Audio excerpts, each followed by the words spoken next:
Hi guys, so today we're going to look at the naming of alkanes. We will discuss the naming of other homologous series in a later video, but we're going to start with our alkanes first.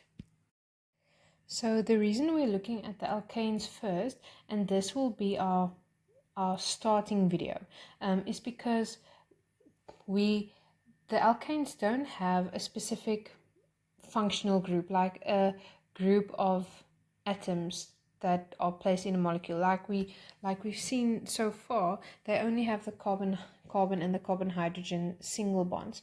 So we're going to start with them just to give you an introduction into naming organic compounds. So we will use this video as a basis for the next video when we are going to look at the other families of organic molecules, like the alkenes, the alkynes, the alcohols, the carboxylic acids. And then in the third video, we're going to quickly look at the esters because they work totally different from the other homologous series. So every name consists of three parts. We have the prefix, the root, and the suffix. So not all three parts are necessarily going to be present when you're naming your alkane, but there should definitely be a root and there should definitely be a suffix. So let's look at what each of these will entail. So the prefix shows us the position and the names of the substituents or the side chains. And very important, we have to state them when we write the name. We have to write them alphabetically. Okay, but so for example, if we have a straight chain with no side chains or substituents, you won't necessarily have a prefix, but you will always have a root, because the root tells us the number of carbon atoms in the main carbon chain. So I'm going to teach you now how to look for the main carbon chain. And the suffix should also be there. It's determined by the homologous series. So each one of my homologous series has a different ending for their names. Right, so I took the liberty of putting in these two tables. You should have both of these tables or something similar in your textbook. Now this table over here gives you the root name according to the number of carbon atoms there are in the main chain. So you should know these off by heart. And then this table should look familiar to you. We used this table in the introduction to organic chemistry. So we're not going to use this entire table, but just to remind you, here you can see the homologous series, and each of them has a different suffix, so the name ends in something different. So you are going to want to use this table over here when you are naming your organic molecules. So let's jump right in with an example, because the best way to explain this will be by showing you practically what I mean. Okay, so let's take a look at this molecule. So what you're going to do first is you're going to determine the homologous series to which this molecule belongs. But obviously, since we're dealing with alkanes in this video, it's going to be an alkane. And you know that because there are only carbon and carbon hydrogen single bonds. So if this confuses you, this is kind of a condensed structural formula, but not the typical condensed structural formula. So they just condensed it a bit. You can actually draw it out for yourself. If they give you the actual condensed structural formula, my tip would be please draw the structural formula. You can't give the name from a condensed structural formula. You're going to miss something. Okay, so it's an alkane, so we know the name ends with an ane. So that's what we're going to do first. Now I need to determine where in this molecule is the longest carbon chain. So normally with your other homologous series, we're going to look for the longest carbon chain that contains the functional group, but and this is why we did this video separately, because there isn't a specific functional group to look for. So you are going to explore all the different options. So you're going to count 1, 2, 3, definitely not that one. 1, 2, 3, 4, 5, 6, 7. 1, 2, 3, 4, 5, 6, 7, 8. Okay, so this is the one to beat. 1, 2, 3, 4, 5, 6, 7. 1, 2, 3, 4, 5, 6, 7, 8. So either way, if you're going this way or if you're going this way, it will give you the same name. So choose either one of them. So what you're going to do is you're going to highlight, please, or circle or whatever, the longest carbon chain. The reason we are going to do this is because then you can clearly see your substituents or your side chains. So because otherwise sometimes you miss it. So once you have your longest carbon chain, you can highlight the substituents in a different color. And what I would suggest is highlight similar side chains the same color. So in this case we have 2 methyl groups. So I would highlight them both green. I wouldn't highlight them different colors.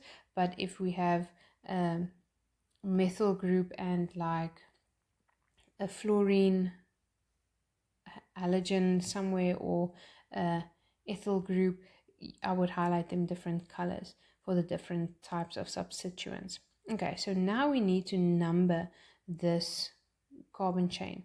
So when we are looking at alkanes, we number so that the first side chain has the lowest number, or is attached to a carbon with the lowest number. So we number from the side where one of my substituents is the closest to the side. If we have a case where we have a functional group, then we give the functional group priority. So then we would number from the functional group. So for example, you'll see if I number from this side, 3, 4, 5, 6, 7, 8. If I number from this side, my first substituent is on carbon number 3. However, if I number from this side, 1, 2, 3, 4, 5, 6, 7, 8, then you'll see that now my first substituent is on carbon number 2. So I would highlight from this side. Okay, so now I have now I can determine what my root name is. So if it has 8 carbons, you use the root name oct. So it's octane. So let me just write this next to here. And then lastly, I do my prefix. So where I give the names and the positions. That's so important, of my substituents. So again, I have 2 methyl groups. So what I do, if I have the same substituent or the same side chain, I put a di for 2, tri for 3. Okay, so since there are 2, I would write dimethyl octane. And now, very importantly, I need to give the positions, and because there are 2, I need to put down both of the positions. So the first one is on carbon number 2 and the second one is on carbon number 6. So 2, 6, and then I connect the numbers to the letters. So you never use this inside the name where there are only letters. So the letters are always close to each other. It's one word. It's a name. So a name is one word. So these are always close together, and then I connect the numbers and the letters this way, and then I separate the numbers with a comma. So say for example, I wrote it like this, and I accidentally left a big space between these two parts of the name. What I would do, you shouldn't ever do this. What you can rather do is this, to show that it's actually one name. So yeah, the other thing to remember is if I have different substituents or different side chains, I would write them, when I write them here, I write them in alphabetical order. That's very important. And then if I have, for example, two methyl groups on the same carbon, I have to write that number twice. Okay, so even if they're on the same, if there are two substituents, I just give that number twice. So it's very important. So this is basically how you name your organic molecules. There is just going to be a little bit of a difference when it comes to my other series. And that's only because now I have to look at my functional group before I look at my substituents. But the basis of it is still the same, and also I have to give the position of my functional group, but we will look at that in a different video. So I hope this helped.